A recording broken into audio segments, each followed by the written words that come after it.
The Schwinn Ascension can be one of the best bikes you can buy right now on the market for under $400.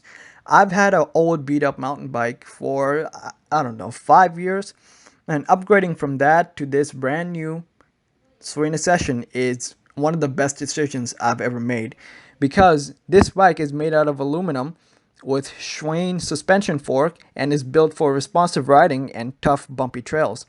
The surfaces I ride on is mostly bumpy, but sometimes I also ride on sidewalks and plain surfaces. So I think this bike really handles pretty much anything thrown at it.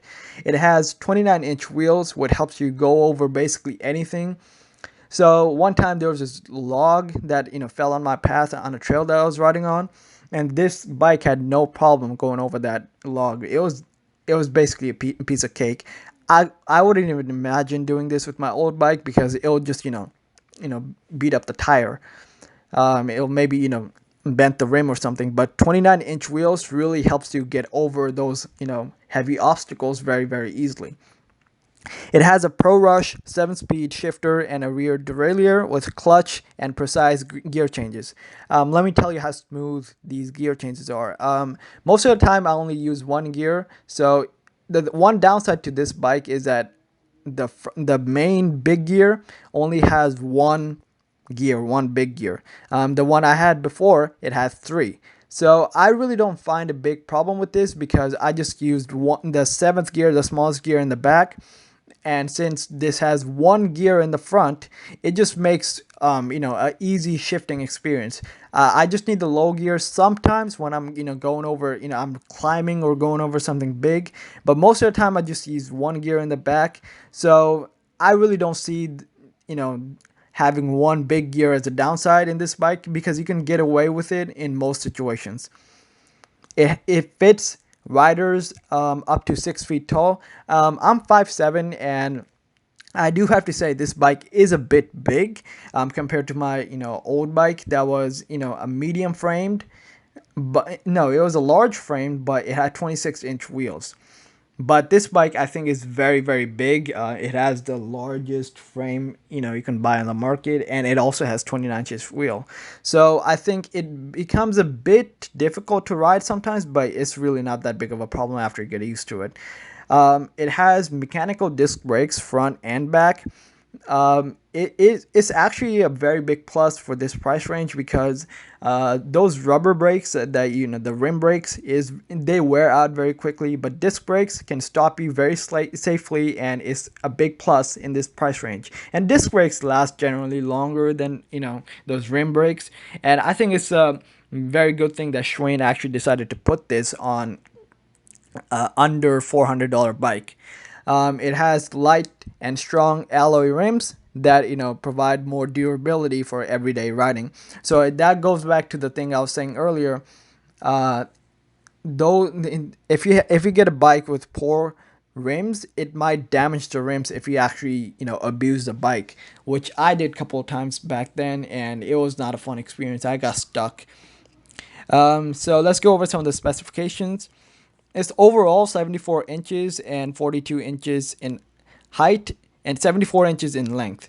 The weight is 32 pounds, which is really not that bad. It holds up to 250 pounds, so it can basically accommodate everybody out there. The bicycle frame is aluminum. The bicycle chain is steel. Rim is aluminum. Gears, you have 7 speeds. But as I said, since you have one big gear in the front, you may not want to use all the gears in the back unless you're climbing or doing some hardcore mountain biking. But most of the time you'll just end up using the smallest gear in the back, and that would get you through pretty much everything out there. The seat material is vinyl. That's another thing for this bike. The seat is kind of small. When you're riding for around 3 hours, 4 hours, it does become a little bit, difficult to sit on it because the seat is very small. But you can get over that if you buy like a $15 seat cover or something. Uh, Bicycle frame size is 18.5 inches. Bike use is recreation. but you can get through some light mountain biking. But I don't think this is a hardcore mountain bike. But I think you can use this on on a light trail, on a relatively bumpy road.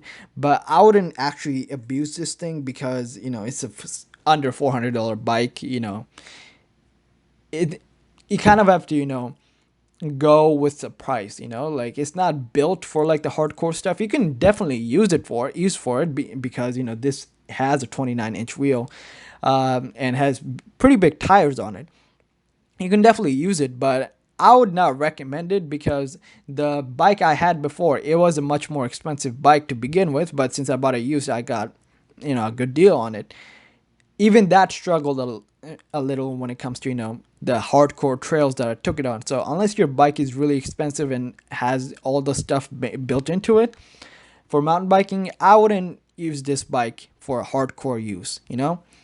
It has a tire width of 2.35 inches. So as I said, it's a pretty big tire which absorbs relatively low bumps, and it has a warranty, lifetime limited warranty, and you can buy this bike in Target. Right now, it seems like the my local Target has only one left.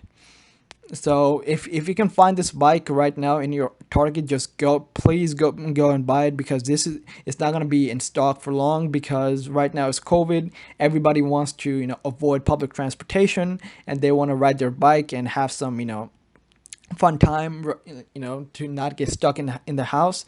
So if you see this bike, and you have the money, just please go out and buy it, because you'll not regret this purchase, because this is an amazing bike that you can use for everyday riding on level surfaces, and you're gonna love if love it if you just ride on level surfaces, because it's an amazing bike if you just ride it like that.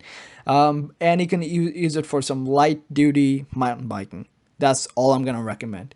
So overall, this is an amazing bike. So thank you guys for watching, and I really appreciate you guys sticking around, and leave a like and subscribe to my channel, and thank you so much.